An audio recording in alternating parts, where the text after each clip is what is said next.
Ndiyo maana damu ikipungua ndani ya mwili wa mtu anaongezewa damu ili angalau ikae kwenye kiwango fulani ambacho kinaweza kumfanya akasurvive.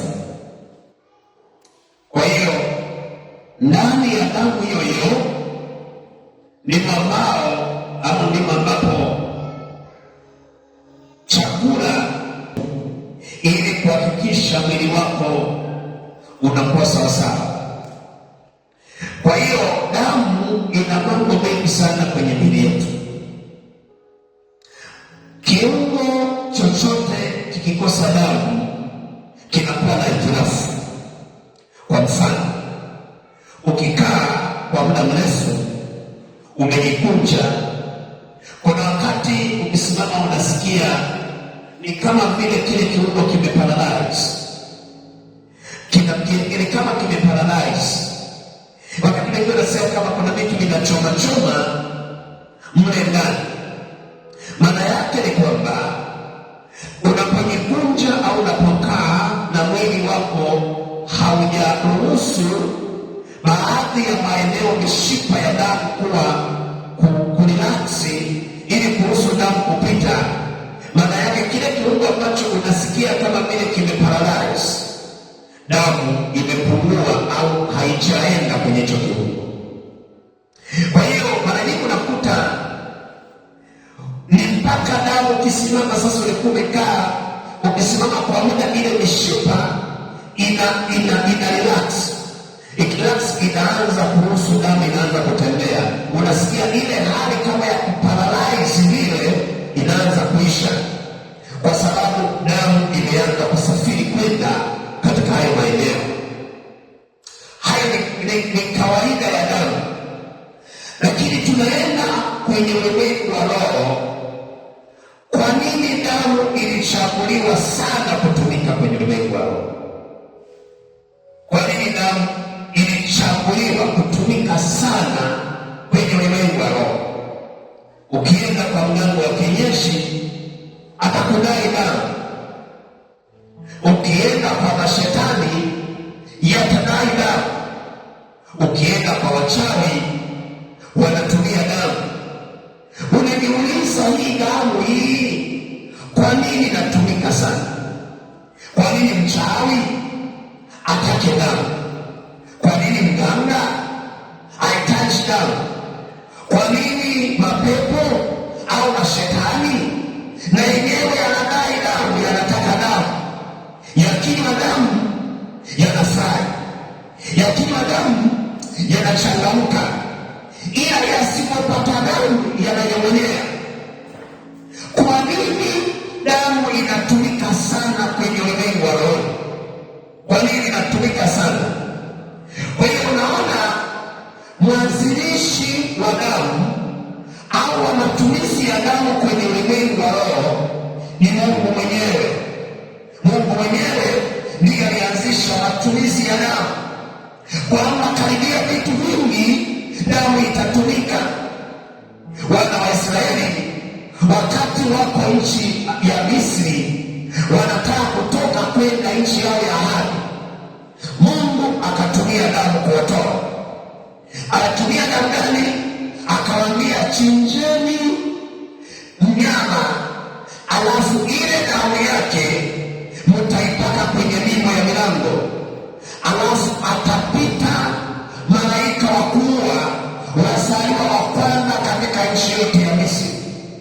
Akawaambia, malaika naye akipita akakuta nyumba yenye damu, ile nyumba hataingia. Hiyo ilikuwa ni siri. Mungu anawaambia wana wa Israeli kwamba ili niweze kuwakomboa mtoke kwenye utumwa, tumieni damu.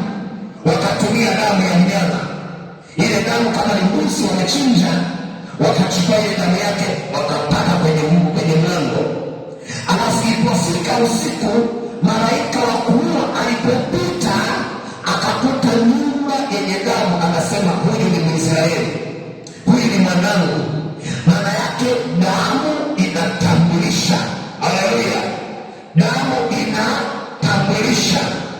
Lakini damu hiyo hiyo akapita malaika yule wa kuharibu, malaika wa kuua wazaliwa wa kwanza akapita akuoa. Lakini nasema kwa nini? Akasema hiyo na yenyewe haitoshi, inatakiwa nipate damu nyingi ili watu watoke mahali. Anasema wazaliwa wote wa Misri, mzaliwa wa kwanza lazima afe, manake ile ni damu. Haleluya! Akawatoa kwenye utumwa kwa damu nyingi sana ya wazaliwa wa kwanza Israeli na ya Misri, wakatolewa kwa damu. Nini kinatoa? Damu. Amen. Kwa hiyo mwisho wa siku Yesu aliteswa, chikafanyaje? Akapeleka Golgotha. Tarehe sifundisha haya, nafundisha kile ambacho Yesu kilimfanya akafa msalabani, na leo tuko hapa tunaishi. Amen. Kwa hiyo ile damu, unaona ile damu ya wana wazaliwa wa kwanza wa Misri ikawatoa Israeli mikononi mwa Farao.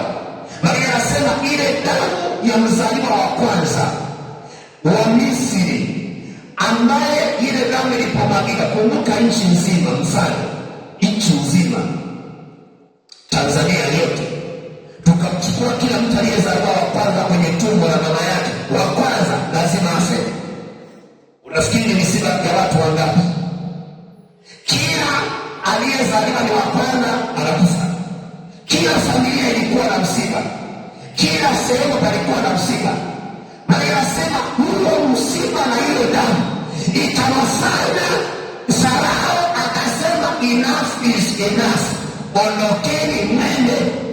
Kwa hiyo ni lazima damu ya mzaliwa wa kwanza imwagike. Haleluya! Kwa hiyo ilipomwagika, Israeli wakatoka wakaenda. Baada ya miaka kupita, Israeli washaenda nchi yao ya ahadi mpaka wakafika na nini na nini, baadaye kwenye Agano Jipya Mungu anasema sasa hawa watu ambao wakikosea, unajua kabla ya hapo niseme kitu hiki. Ukiangalia wana wa Israeli walitolewa kwa damu, wakaenda nchi ya ahadi. Na unaona kipindi cha Agano la Kale, mtu akikosea alikuwa naenda anachukua mnyama anachinja.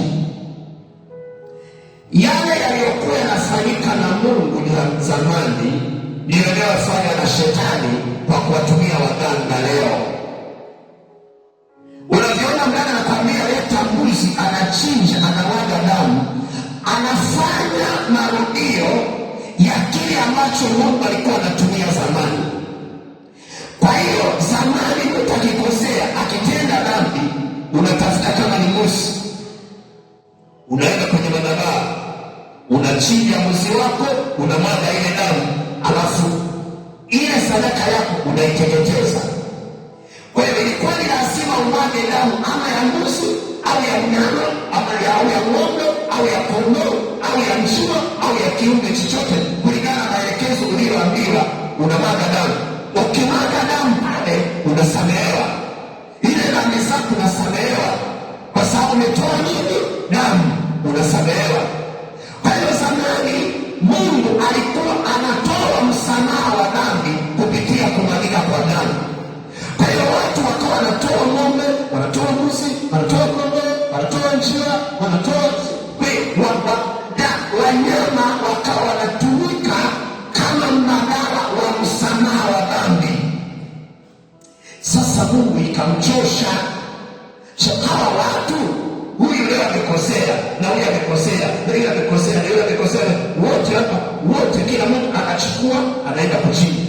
Wewe fikiria, kwa mwaka mmoja tu utakosea mara ngapi? Na kila ukikosea na kusamehewa unachinja. Yaani mwaka mzima ukikosea leo unachinja, unamwaga damu. Ukikosea kesho unachinja, unamwaga damu. Ukikosea wiki ijayo unachinja, unatoa damu. kila wakati ukikosea unachinja, unatoa damu. Sasa watu mpaka wakati mwingine unakuta mpaka wanyama kama ulikuwa nao wanaisha, kama ni mifugo inaisha, kwa sababu watu wanakosea kila wakati, wanakosea, wanatenda dhambi kila wakati. Mungu anasema hawa jamaa hawa wanangu wataumia. Akasema sasa natakiwa mimi nitoe damu, mimi Mungu nitoe damu. Akasema sasa damu itakayotoa sio ya wanyama, itakuwa ni ya mtu.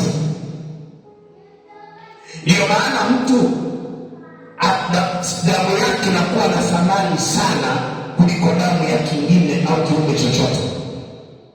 Kwenye viumbe vyote ambavyo Mungu aliviumba, mwanadamu amepewa thamani. Kwa hiyo mwanadamu damu yake ikimwagika inakuwa na nguvu sana, kwa na nguvu. Kwa hiyo Mungu anasema inatakiwa sasa mimi nitoe mtu, mimi Mungu nitoe mtu, alafu huyo mtu atasimama badala ya wanadamu wote. Kwa hiyo huyo mtu nikimtoa atasimama kwa damu ya kila mtu duniani kote, zaidi ya bilioni 8. Haleluya, bilioni 8 duniani, ambao wanaishi, wanazaliwa, wengine wanakufa, wanazaliwa. Asema kila anayeitwa mwanadamu kupitia huyo mtu nitakayemtoa atakuwa amesamehewa dhambi zake zote.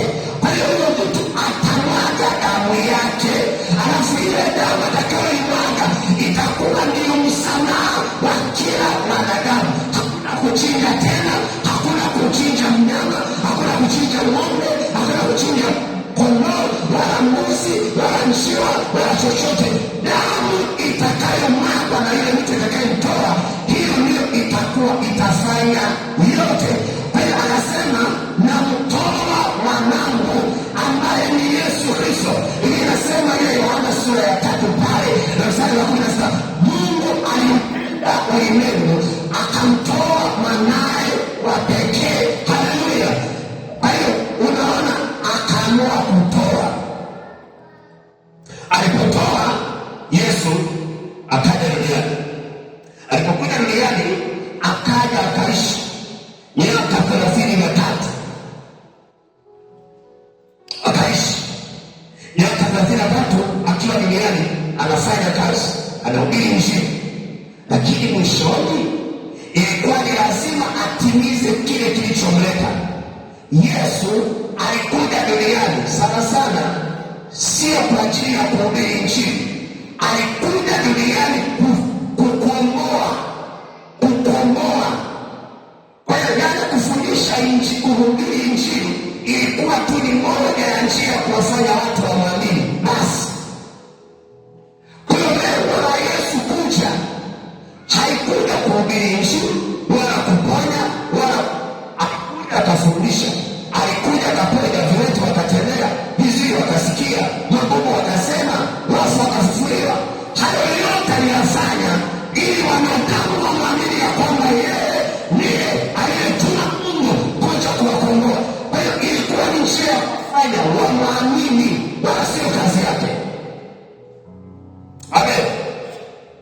Kazi yake na hatima yake iliyomleta ilikuwa ni lazima afe, na ilikuwa hawezi kuwakomboa watu mpaka afe, kwa sababu wamewahi kusikia kitu kinaitwa kutoa kafara. Simewahi kusikia kutoa kafara, si ndio?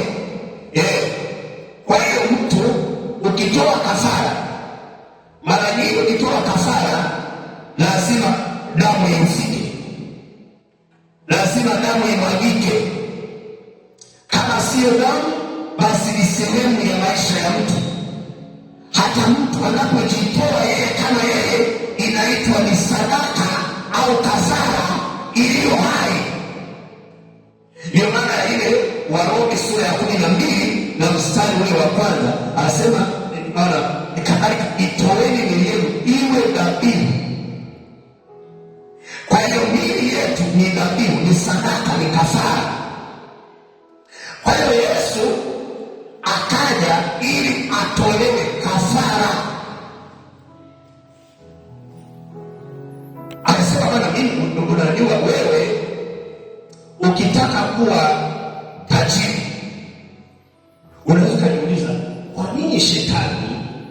akaamua kuchukua, akasema bwana, mtu yeyote akitaka awe tajiri, afanikiwe, lazima atoe nini? Kafara, atoe damu. Kwa hiyo tunaona hawa watu ambao wanasema wamefanikiwa katika ulimwengu huu, lazima afanyeje? Atoe kafara. Kwa lugha nyingine, Yesu ni kafara kwa ajili yetu. Haleluya! Yesu alitolewa kafara ili sisi tuweze kuwa hai, ili sisi tuweze kufanikiwa. Yesu akatolewa kafara.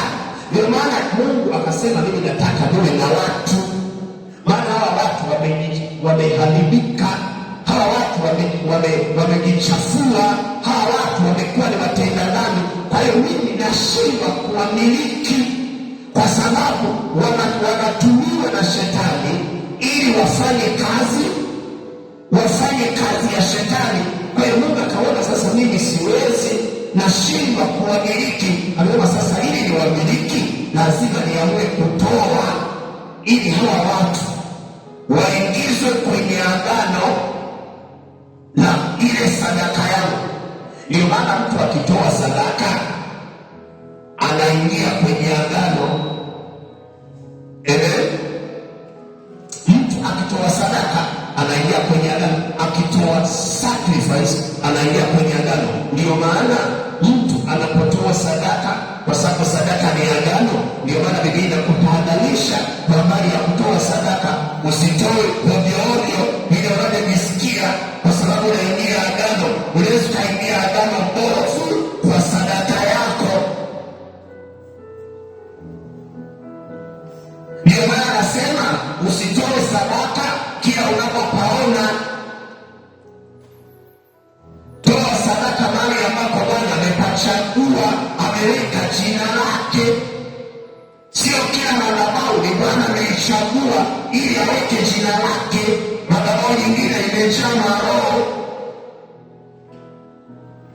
Kwa hiyo ukitoa sadaka yako kwenye madhabahu iliyojaa roho fulani, unajiunganisha kwenye ile roho inayotawala ile madhabahu. Ndio maana sadaka unaambiwa Bwana usifanyeje, uhakikishe kwamba unakuwa makini na kutoa sadaka. Sio kila mahali panafaa. Yesu asifiwe. Ndio maana wakati mwingine mtu anaweza akatoa na asifanikiwe kwa sababu ya nani? Anatoa wapi? Anatoa kwenye madhabahu yenye roho gani?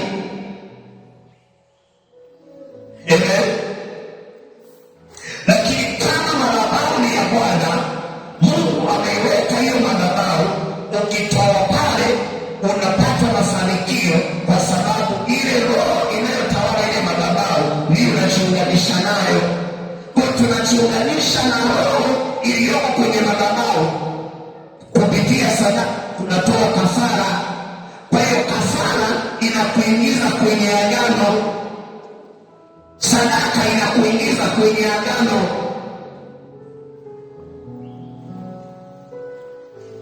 Bwana Yesu asifiwe. Na ndio maana madhabahu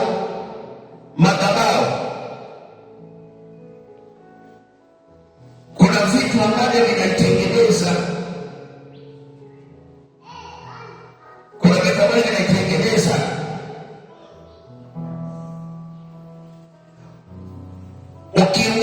Ukijiunganisha na madhabahu yenye roho ya miujiza, ishara na uponyaji, ile roho inakuwa ndani yako. Ukijiunganisha na madhabahu iliyopigwa na roho ya uchawi, unajiunganisha na roho ile kwa sadaka yako. Ndio maana unaweza kashangaa, unakuta madhabahu mauti haziishi. Yaani mauti haziishi kwenye madhabahu fulani. Yaani mnazunguka tu, mkitoka hapa mnaenda hapa, mkitoka hapa mnaenda hapa, mkitoka hapa mnaenda, mnazika. Kwa sababu kwenye ulimwengu wa roho madhabahu inaweza ikapigwa na roho ya mauti. Kwa unakuta ile roho ya mauti tofauti inatembea kwa watu wa hiyo madhabahu. Kwa hiyo mnatoka hapa mnaenda msiba pale, mnatoka pale mnaenda msiba pale, mnatoka pale na wale watu unakuta ni kanisa nayo inahusika. Haleluya! Kwa nani ile mchungaji anaongoza misiba mpaka anachoka? Haleluya!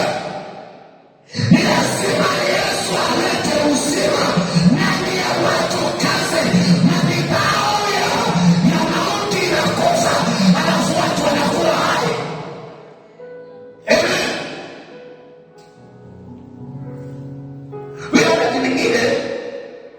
Wakati mwingine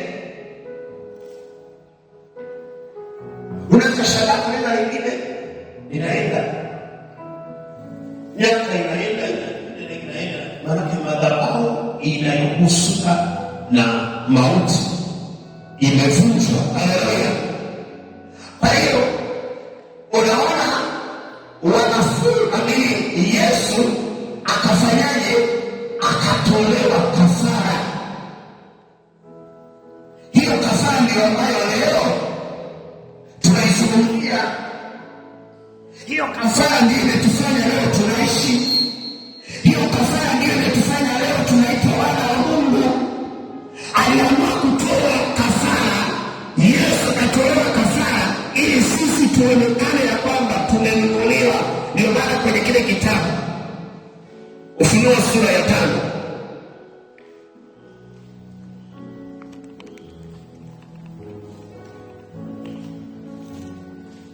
Ufunuo sura ya 5 na mstari wa Ufunuo sura ya 5 na mstari ule wa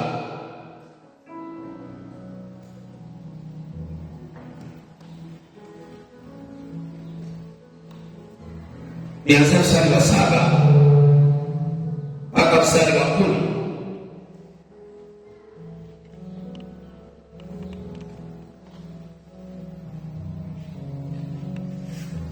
Akaja akakitoa kile kitabu katika mkono wa kuume wake,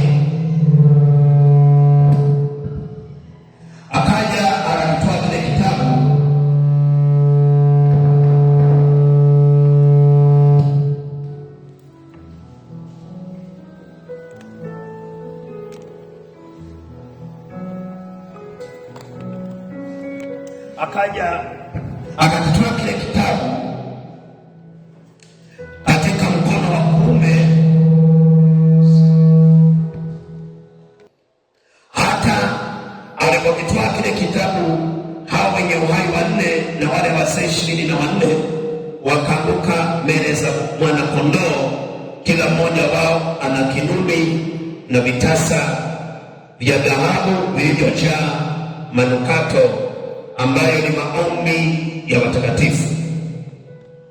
Nao waimba wimbo mpya wakisema, wastahili wewe kukitwaa hicho kitabu na kuzifungua muhuri zake, kwa kuwa ulichinjwa ukamnunulia Mungu kwa damu yako watu wa kila kabila na lugha na jamaa na taifa, ukawafanya kuwa ufalme na makuhani wa Mungu wetu, nao watamiliki juu ya nchi. Bwana Yesu asifiwe. Maana yake naona Yesu ambaye kwa lugha nyingine anaitwa mwana-kondoo, yeye aliamua kutumia damu yake, akamwaga damu yake, alafu ile damu aliyoimwaga ikanunua watu, na Biblia inasema ikanunua watu wa kila kabila, watu wa kila lugha zote wanazojua duniani, makabila yote zaidi ya 120 ya Tanzania yakanunuliwa. Lugha zote, watu wanaoongea lugha zao, wazungu si watu gani, duniani kote wakanunuliwa. mataifa yote unayoyajua, Tanzania, Kenya, Uganda, Burundi, Rwanda, Kongo, Msumbiji, Ethiopia, Marekani, nchi zote duniani zikanunuliwa. Nini kilifanya nchi zinunuliwe? Damu ya Yesu. Kwa damu ya Yesu ikanunua. Damu ya Yesu ikanunua. Ikanunua nini? Ikanunua mataifa, ikanunua kila lugha, ikanunua kila jamaa, ikanunua kila taifa. Kwa hiyo mataifa yote unayojua yakanunuliwa. Mataifa yote yakanunuliwa. Yakafanyaje? Yakanunuliwa. Unaona kwenye kitabu kile cha Matendo ya Mitume, Matendo ya Mitume sura ya 20 na mstari wa 28.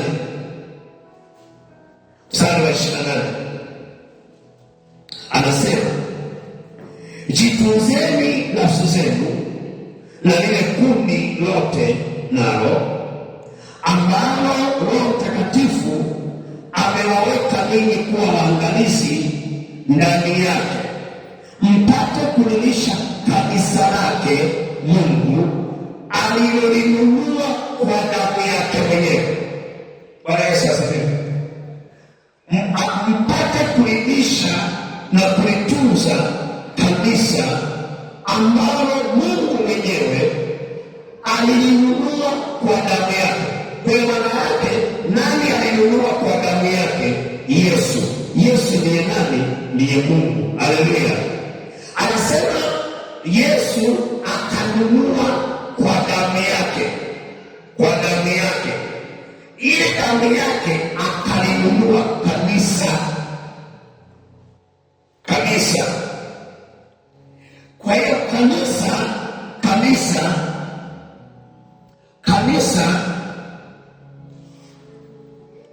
nini maana ya kanisa? Biblia inasema kanisa inamaanisha jamii ya waaminio, jamii ya waaminio, jamii ya watu waliomwamini Kristo. Hao ndio wanaitwa kanisa. Kwa hiyo kanisa limenunuliwa na nani? Na Yesu. Kupitia nini? Damu yake. Kwa hiyo damu yake Yesu imetununua sisi kanisa, wewe na mimi. Wewe ndiye kanisa. Tukikutana hapa, ili jengo ni mahali ambapo tunakutana kukaa, jamii ya waaminio. Na yeye tunaliita kanisa kwa sababu linaunganisha watu waaminio wanaoitwa kanisa. Inaitwa kanisa kwa sababu wanakaa watu ambao ndio kanisa. Amen. Wanakaa watu ambao ndio kanisa, ndio maana linaitwa kanisa. Wewe na mimi ndio tunaitwa kanisa. Tukikaa pamoja tunaitwa kanisa. Hata kama tuko chini ya mti tunaitwa kanisa.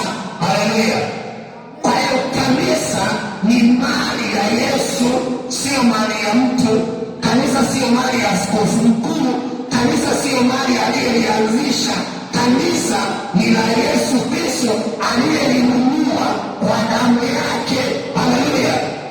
Kwa hiyo kimwona mtu yeyote ambaye anasema ni askofu mkuu wa kanisa fulani, yeye amewekwa ili asaidie kulilea lile kanisa, ila yupo mwenye kanisa.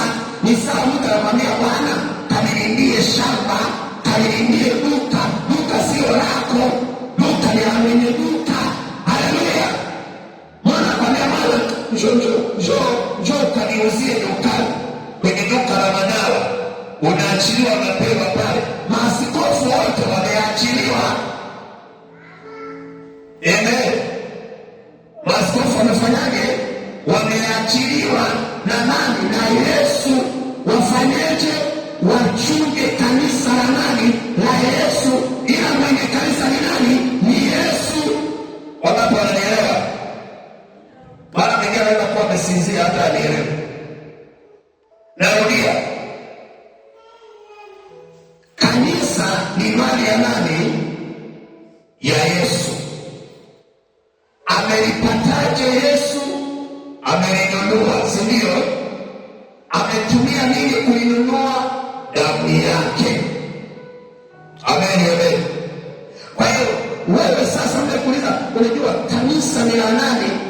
kanisa ni la Yesu.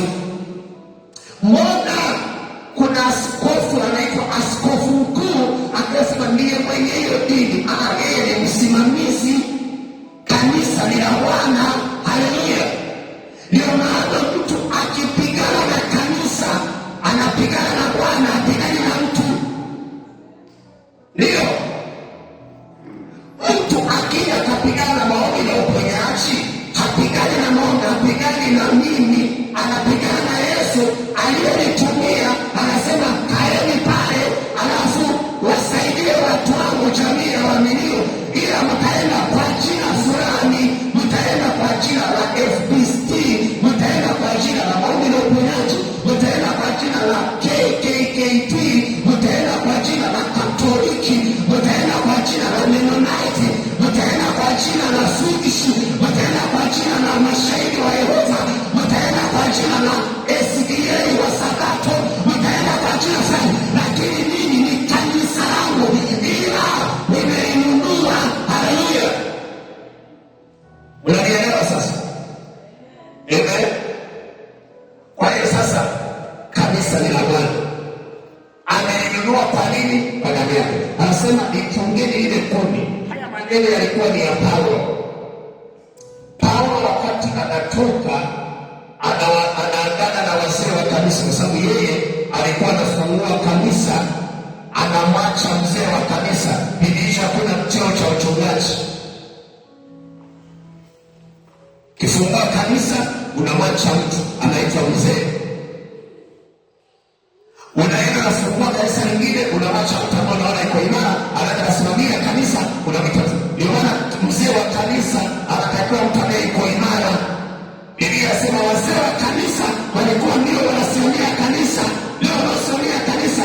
Ndio maana tumeweka mzee wa kanisa, weka mtu ambaye yuko sawasawa, weka mtu ambaye yuko vizuri, weka mtu ambaye amekaa sawasawa, weka mtu ambaye amekaa ametunza maisha yake ya utakatifu.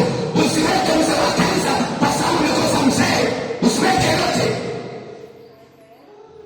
Kama ni mchungaji, usiweke mzee wa kanisa kwa sababu umekosa watu. Kama una acha, kama wapo hawajatengenezwa, ukiangalia hawezi, acha kuweka. Amen. Kwa hiyo wazee wa kanisa, Paulo alikuwa anaweka wazee wa kanisa, anaweka neno akina, anaweka wazee wanasimamia kanisa. Makanisa yote aliyoyafungua kule Asia, bara la Asia, akayaacha. Sasa wakati anataka kuondoka kurudi Yerusalemu, akawaita wazee wa kanisa, kila branch pastor, kila branch pastor. Kwa leo wewe ni kanisa fulani, umefungua makanisa nchi nzima, unaambia Bwana John, wale wachungaji wetu wa matawi John, unaongea nao, unaambia Bwana kuna 1 2 3. Kwa hiyo Paulo anawaambia jilindeni, lilinde lile kundi ambalo Bwana amewaweka. Maana yake hawa wazee wa kanisa Bwana amewaweka walinde kundi la waaminio wote wa kanisa. Akaambia walilindeni hilo kundi ambalo Yesu amelinunua kwa damu yake. Mungu amelinunua kwa damu yake mwenyewe. Lindeni usikini wenu, hiyo ni ya Bwana. Usije kufanya mambo ya hovyo, unasema hili kanisa ni la kwangu. Hapana, wewe ni maangalizi. Ndio maana anaweza kukupuliza ukaondoka, ukatoka na kakaa mwingine. Ndio maana pastor yeyote lazima ajue, anachunga kanisa la Bwana, awe mnyenyekevu, asikilize maelekezo ambayo Mungu anampa kwa ajili ya kanisa Mungu aliyompa kulichunga. Baada ya pale utatoa hesabu. Ndio maana kanisa, mtu mwingine anaona kanisa, Bwana mimi ndiye mchungaji, ndiye pastor, mimi ndiye askofu. Je, ukileta makuleta Mungu atakupuliza, unatoka na naelewa mwingine. Ndio maana pastor lazima unyenyekee. Kwenye kanisa letu la Maombi na Uponyaji nasema mtu yeyote hana haki miliki ya kanisa, hata kama ni pastor, hana haki miliki ya kanisa. Ajue kanisa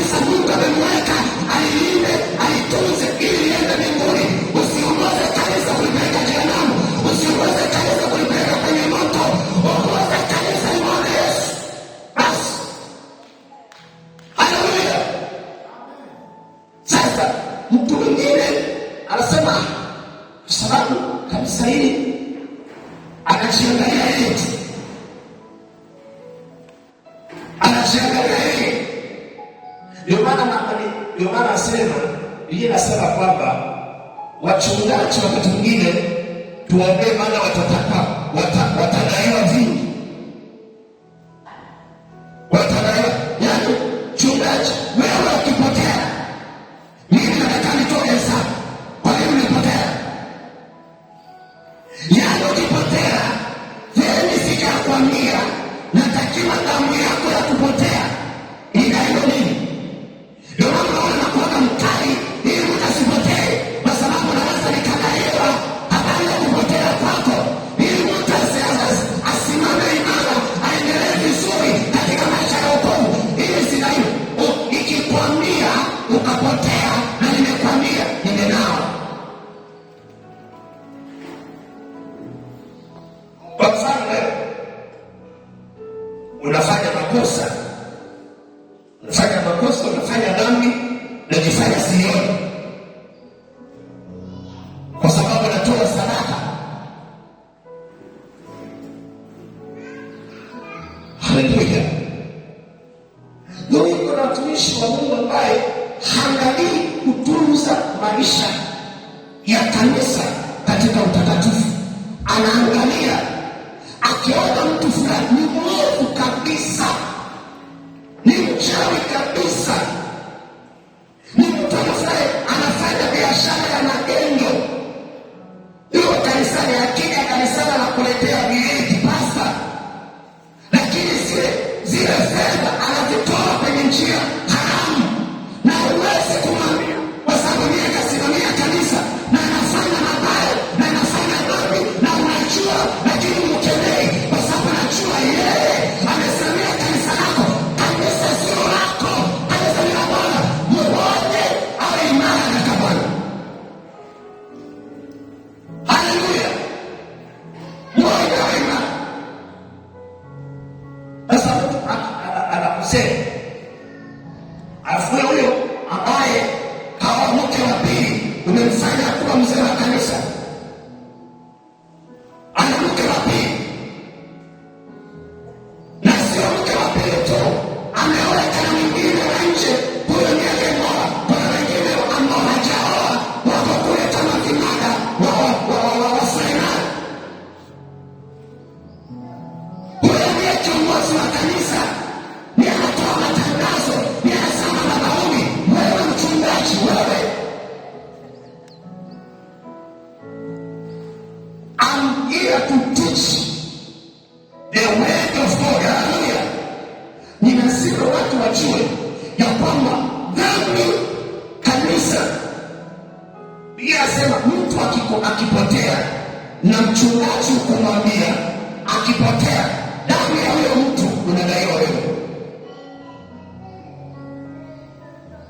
Kwa hiyo atakuja kanisani, ataleta sadaka, atakuletea mfuko wa sukari, atakuletea mfuko wa mchele, atakuletea kila kitu. Unasema mshirika ndiye huyo, lakini unajua kabisa nyendo zake na tabia zake sio nzuri, na umwambii, kwa sababu ukimwambia utamkwaza na ataacha kuja kanisani na kanisa litagawa. No one can finance the ministry. Haleluya! Ministry inajifinance yenyewe. Usiende kwa sababu mtu anasaidia kanisa liendelee kwa fedha zake. Akitoka bana ataleta watu wenye haki, watakuja wanamjua Mungu, wanaosimama imara vizuri kwa Bwana, watamtolea Mungu, huduma itaendelea. Haleluya! Hapana unasema hata nikafanya huduma. Hapana, haipo.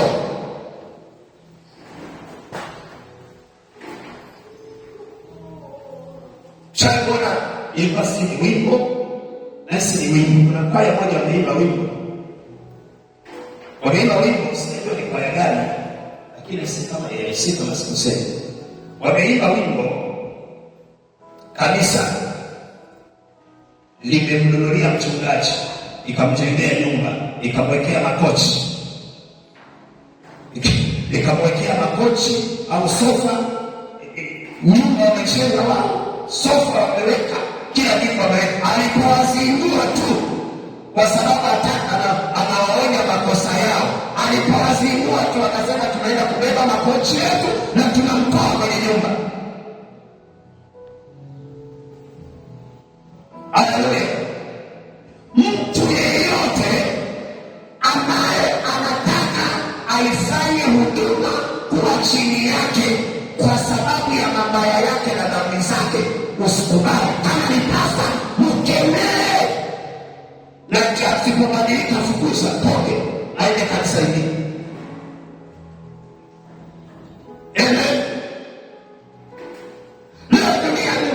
Kwenye ulimwengu tulionao, watu wanafanyaje? Mtu akikaa kanisani anaona ni Mungu, mtu anataka kujiwa apewe kiti cha mbele, mtu anatoka.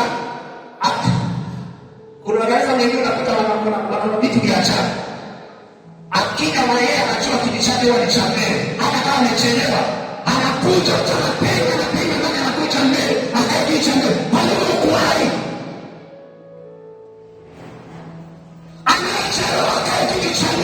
Kama ni mzee wa kanisa, toka nyuma, mfunachelewa. Hakuna kwa nini mzee unakuja na kesho yako umechelewa, kuja madhabahuni na umechelewa ibada. No. Bwana Yesu asifiwe. Ndio nakwambia ukifanya kazi na mimi nitakukwaza tu kila siku kama unataka kubadilika.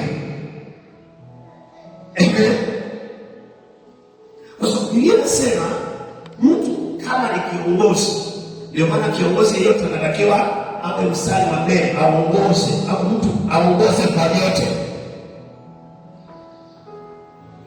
kutoa aongoze, kutoa aongoze, kuimba aongoze, ibada aongoze, yani awe mtu mstari wa mbele. Kuna makanisa mengine cha kwanza kama unataka kufunga ndoa, wanaangalia hivi wanatoa zaka, maana tusije tukampa zawadi na zaka atoe. Haleluya. Anatoa zaka kweli. Kwa hiyo kuna wengine ukishika kutoa zaka, kuna vitu unakosa. Amen. Sisi hapa tunakwambia toa zaka kwa maana ya Mungu akubariki, lakini hatutakataa kukuhudumia kwa sababu hujatoa zaka. Utajuana na Mungu wako. Amen. Lakini kama kuna kitu nastahili, tutakuhudumia bila kuangalia umefanya nini au unafanya nini. Amen. Kwa hiyo ni kwamba mtu unakuta kwamba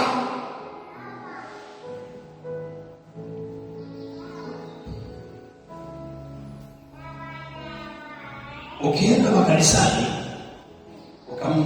ukamchukua mtu ambaye anatoa sana na yule asiyetoa sana, naye anaonekana wa thamani zaidi.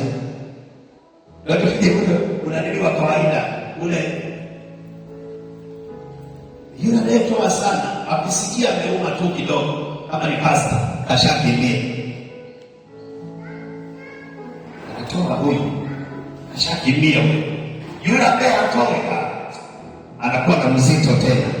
Kwa hiyo wakati mwingine, jamani wachungaji, ndio maana tunasema tutadaiwa vitu vingi, kwa sababu kuna wakati mwingine tunashindwa kuangalia Injili, tunashindwa kuangalia wokovu na kuwasaidia watu ukija wokovu, tunaangalia vitu. Simamia kusudi la Bwana. Hayo mengine bila sema, tafuteni kwanza ufalme na haki yake, ufalme wa Mungu, na mengine mtazidishiwa. Kwa hiyo pasta, ukisimamia, ndio maana unakuta sehemu zingine unakuta huyu anatiliwa hivi, huyu anatiliwa hivi, huyu anatiliwa hivi, huyu anatiliwa hivi. Kwa nini? Ndiye anayesaidia huduma inaenda. Kwa nini? Huyu ndiye anayesababisha. Bwana Yesu asifiwe. Haleluya. Ndio maana wakati mwingine huwa napenda mtu akitoa nisijue katoa nini. Amen. Nisijue katoa nini. Kwa nini? Nakataa ile mtu sema Bwana, kwa sababu ukileta sadaka, mfano ukileta sadaka ukanipa, mimi ni mwanadamu, si ndio? Mimi ni mwanadamu. Kwa vyovyote vile umeniletea milioni moja ukanipa, Bwana nimeleta sadaka ukanikabidhi mkononi, sinajua ni wewe umetoa milioni moja. Kwa vyovyote vile kwa ubinadamu nitaona huyu mtu ni wa thamani fulani. Sasa ili haya yasiije kwangu, nenda kamtolee Mungu. Tukakutana nako wakati wanahesabu sadaka, tukakutana milioni moja, pengine nikatoa. Wewe hujaniomba. Bwana Yesu asifiwe.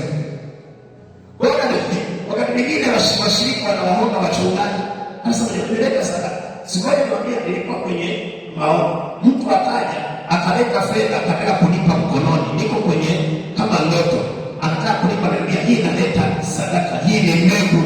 Nikamjibu nikamwambia, peleka mbegu yako madhabahu, usilipe nini. Haleluya. Ila pia peleka madhabahu. Sasa mwingine anachua hii sadaka ionekane inaenda vizuri, yule anayepokea tu. Wakati nimepeleka sadaka kule Dar es Salaam, wakati nimepeleka sadaka yangu, hakuna mtu aliyejua, hata pasta, hata nani, hata sina, hakujua kama nimepeleka sadaka. Nilienda nikatoa.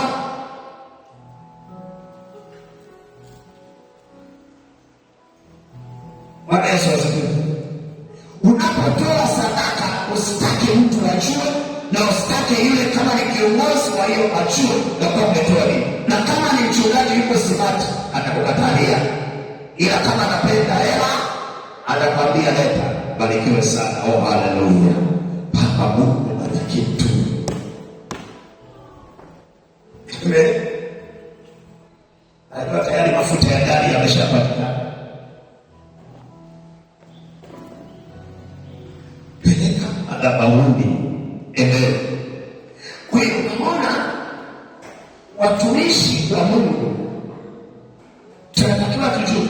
Kwa hiyo Paulo akawaweka wazee wa kanisa ambao wana nini? Ambao wana uwezo wa kulichunga kanisa. Kwa hiyo tutambue kwamba damu ya Yesu imetununua na imetufanya kuwa makuhani, nasi tunatawala katika nchi, nasi tunamiliki katika nchi. Kwa ile damu ya Yesu iliyokununua imekupa kila kitu. Ile damu ya Yesu iliyokununua imekupa uhai, imekupa uzima, imekupa afya, imekupa amani. Ndio maana damu ya Yesu imetufungua, damu ya Yesu inatukomboa, damu ya Yesu inatusafisha, damu ya Yesu inatupa ushindi dhidi ya nguvu za giza. Ndio maana inasema nao wakamshinda kwa damu ya mwana kondoo. Wakamshinda nani? Shetani. Ukitaka ushinde kwenye vita vya kiroho, tumia damu ya Yesu. Nyunyiza damu ya Yesu, paka damu ya Yesu. Unasema tumbo langu nalipaka damu ya Yesu. Unasema duka langu nanyunyiza damu ya Yesu. Nanyunyiza damu ya Yesu kwenye ile duka. Hakuna uchawi, hakuna uganga, hakuna ushirikina, hakuna shambawete. Damu ya Yesu inalinda duka langu. Damu ya Yesu inalinda watoto wangu. Damu ya Yesu inalinda wanangu. Damu ya Yesu inalinda kazi yangu. Damu ya Yesu inalinda chochote ninachofanya. Tumia damu ya Yesu ikupe ushindi. Tumia damu ya Yesu ikupe baraka. Tumia damu ya Yesu ikupe nguvu ndani yako.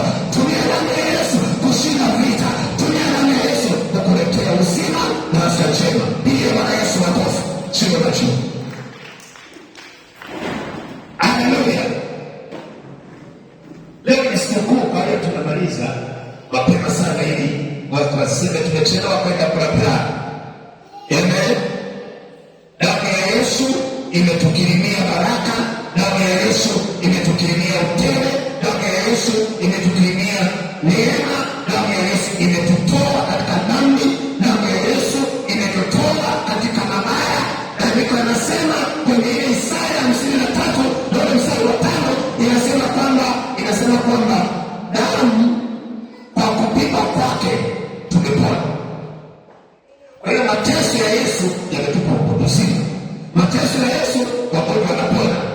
mateso ya Yesu kifafa kinapona. Kwa mateso ya Yesu ukimwi unatoka.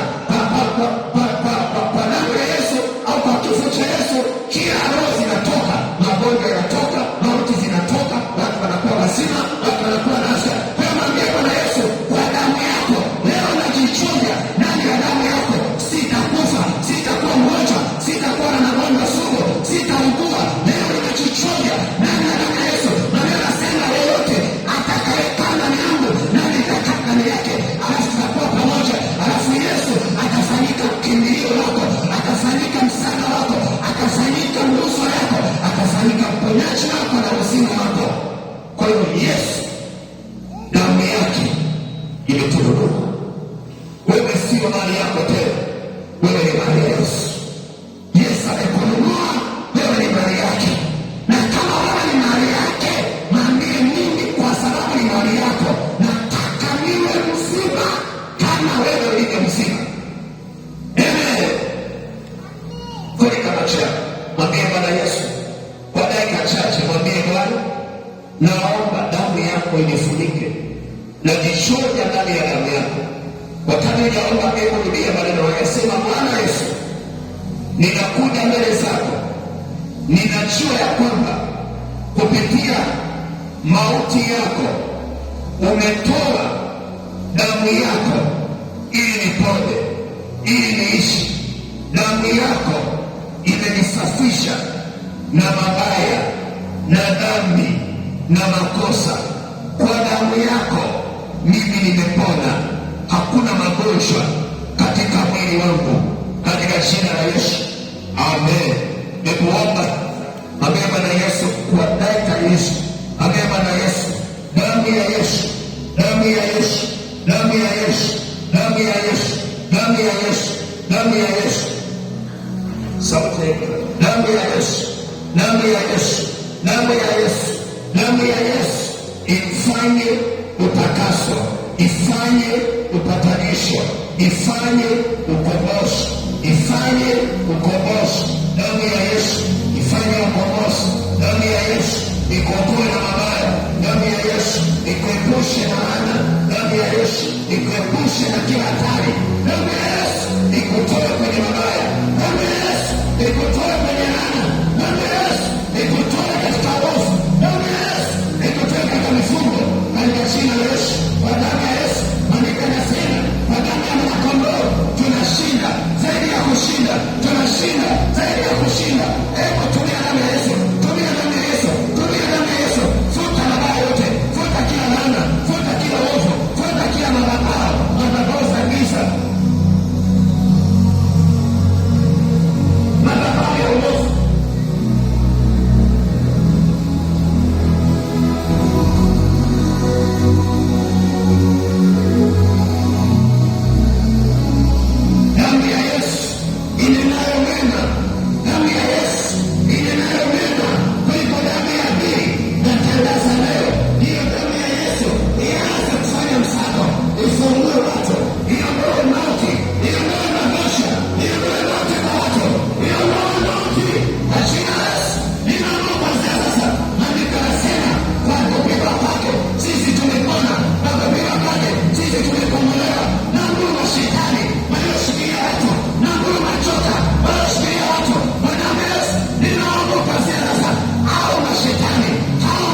afunike kwa damu yako.